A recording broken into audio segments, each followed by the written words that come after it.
टाळ्या वाजवा. Good evening. Good evening, respected judges, dear friends, and all those who are present here.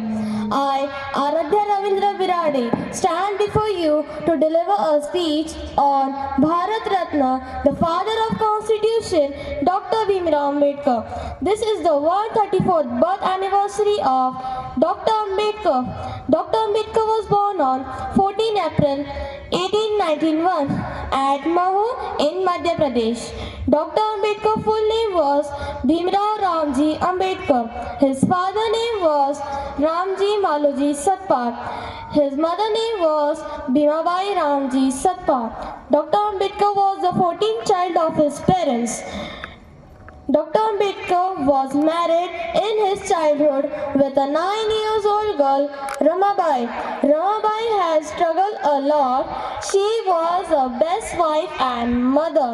The surname Ambedkar was given to them by his best teacher, to Ambedkar Guruji. In his childhood, Dr. Bhimrao Ambedkar was the first law minister and justice minister of India.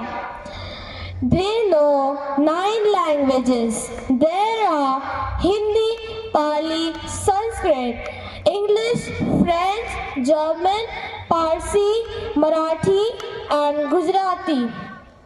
Dr.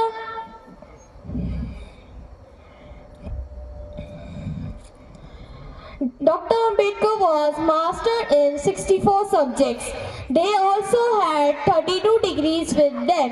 Dr. Ambedkar has completed their education in foreign universities. Dr. Ambedkar was the father of Indian Constitution. Dr. Ambedkar has read more than 1 lakh books. He was so fond of study. He used to go to library in morning and would leave the library at night. He belonged to a backward community and people used to say, "Don't touch them." And Dr. Ambedkar has achieved success through their hard work and study day and night, and they really got success. Now, the Dr. Ambedkar Jayanti celebrated in every countries like Europe, France, USA, America, and all other countries. Now, I will end my speech with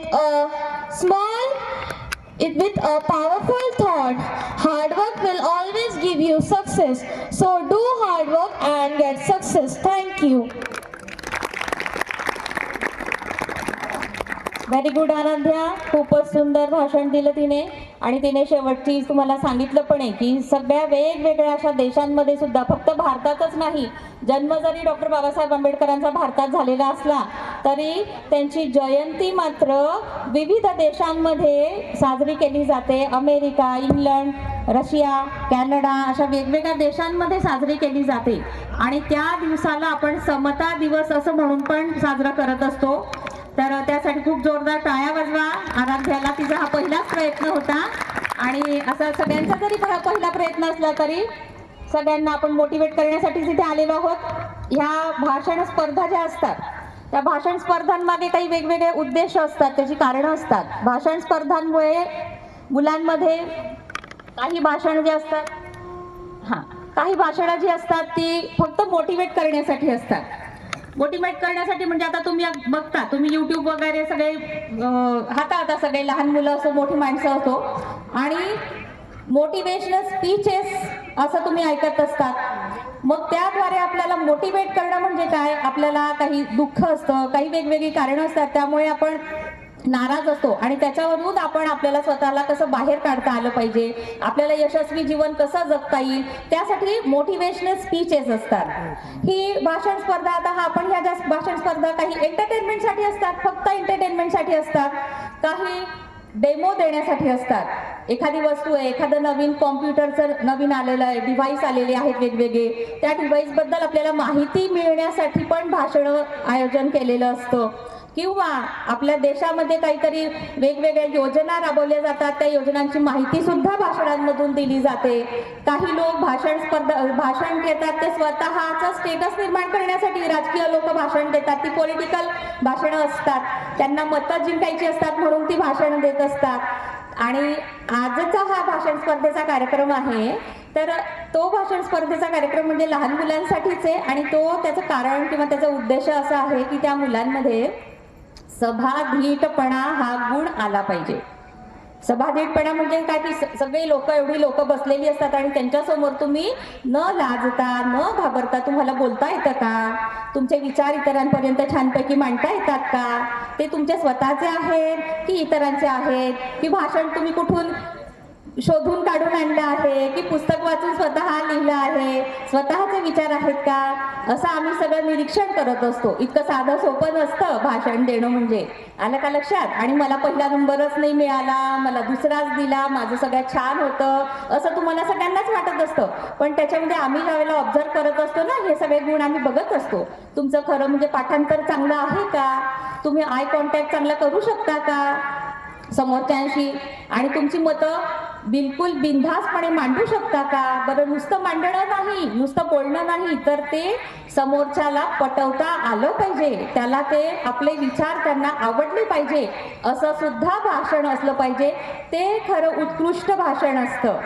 असे गुण तुम्ही पण तुमच्यामध्ये चाच पडून पहा बरं. आता एकच भाषण झालेलं आहे, मी आता हे गुण तुम्हाला सांगितले एका उत्तम भाषणचे किंवा उत्तम वक्तृत्व स्पर्धेचे. मग ते तुम्ही पण तपासून बघा, तुम्ही कुठपर्यंत आहात, त्याच्यामध्ये पास होता का बरं.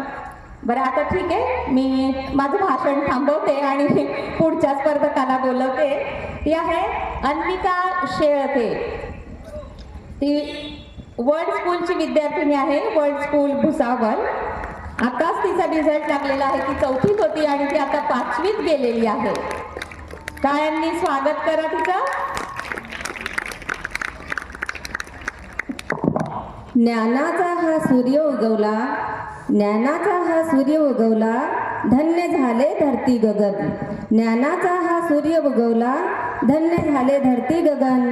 आमंत्रित करते मान्यवरांना, लाभो त्यांचे मार्गदर्शन, लाभो त्यांचे मार्गदर्शन.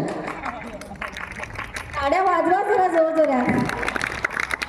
मुलांनाही असं वाटलं पाहिजे की त्यांचं भाषण खूप छान आहे. जय भीम. माझे नाव अन्विका किरण शेळके आहे. आज मी तुम्हाला डॉक्टर बाबासाहेब आंबेडकरांबद्दल छोटंसं भाषण बोलून दाखवणार आहे. सणाचा सुगंध कधी मिटणार नाही,